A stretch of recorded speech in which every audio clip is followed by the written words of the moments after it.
Welcome to Colonics Unleashed. I'm Anna Paredes, and we'll be talking today about water fasting.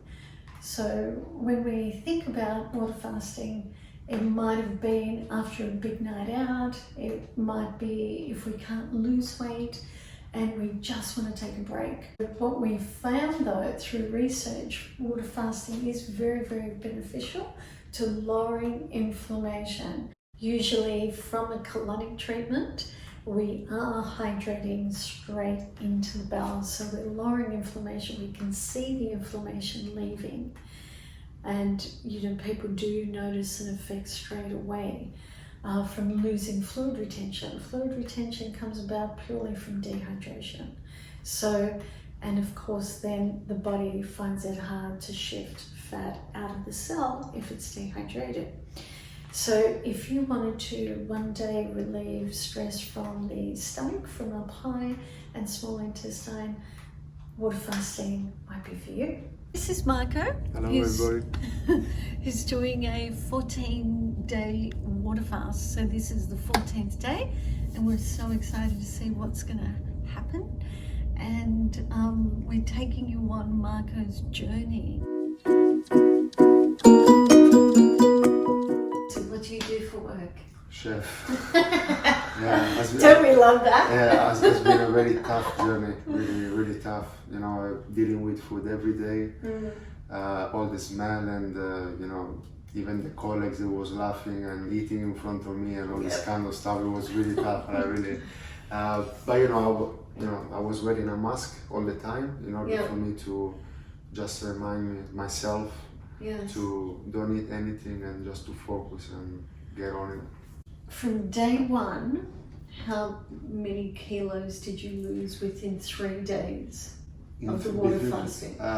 3 days, so I started the water fasting 86.8 or 9, I can't remember, almost 87. And after the third day I was 83 point something, so I lost like 1 kilo per day straight away. Fantastic. Yeah. And I remember when we first met and Marco said, I'm going to do the water fasting after I finish my 3 colonics, and I said, no, do the water fasting today.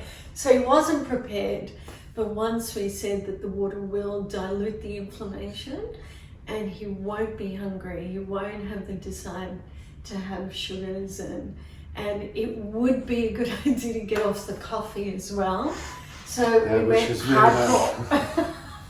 Coffee is, is very important especially for Italians. Exactly, in the waking up process. I suffer about the coffee first, to be honest, because I was pretty much okay in the morning, which was weird because normally, your body need a coffee. That's right. But because we hydrated, it gave Marco that boost for the liver to offload as well. So he was a lot cleaner already and the detox process started. So then the coffee wasn't such a big issue.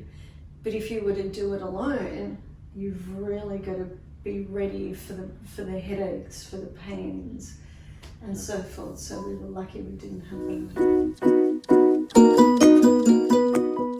2 biggest day, I think it was 5 days ago, between the 10 and 11 days of the 2 weeks, where I really struggled. I was feeling, I want food, I need food. I was really struggling the days. And what was happening emotionally for you on that day? Yeah, I was in my mind, part of my brain was saying, you know what, screw it, I'm gonna eat it, I'm gonna stop it. 10 days it's enough. Were you at work? One day I work, but one day I was at home. So being at home is quite more hard than work, I believe. Exactly, yes. Because you're really nothing to do, so your brain is asking you all the time, eating food, Yeah, so that's when temptation comes in. Exactly. Yeah. So it was really tough, psychologically as well, but really tough. So would you say that your mind has to be busy in order to do the water fast? Yes, absolutely. The more you're busy, and the better it is. Fantastic. Yeah, and the time flies as well. So yeah, because most people have the impression that if you're busy at work, you're going to get tired, you can't do it. But You can do it. I think the other way, you've got to keep the mind busy, and then the body's always, the second brain is never hungry.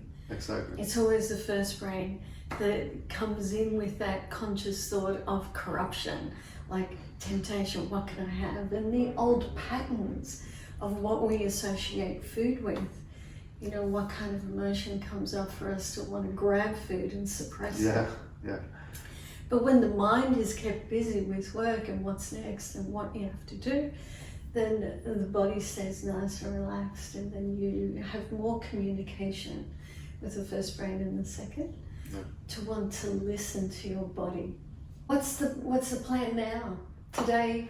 Now I'm waiting for your advice. That's right, and then that's I will right. So follow we're going to start off with some juicing, and that will continue over the next 48 hours, and then we'll go into blending. So just making some nice hearty soups, but still easy for the digestive system to break down. And then I would say on our, 5th day, you can go into having salads. So what we found is that Marco is having a bowel motion today. It's the 14th day and it's the first time.